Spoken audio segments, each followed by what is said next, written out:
Yan mga sir, to may bisita ulit ako after ng Ford Links. To may dumating din na Toyota Innova. Yan.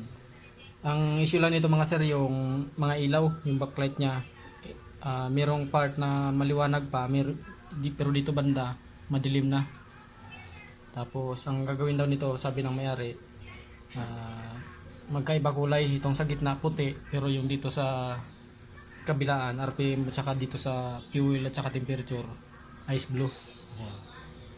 Gusto niya raw subukan yung ganong kulay, magkaiba, sa gitna puti, blue sa magkabilang gilid. Palitan natin mga sir.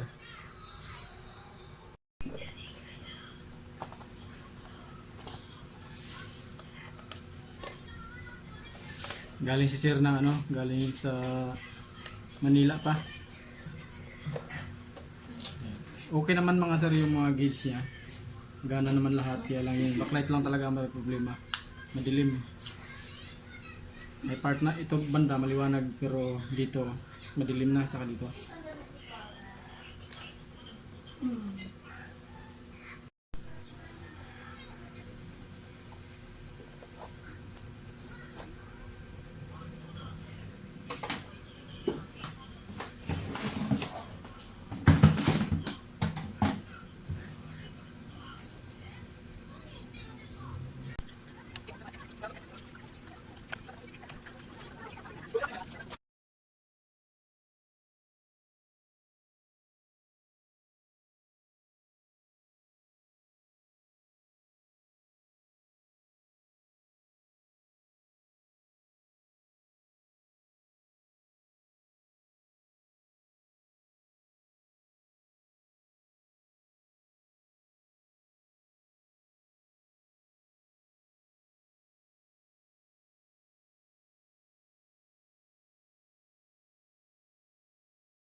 Yan, okay na to mga sir. I-assemble ko na lang to para makabit na sa sasakyan.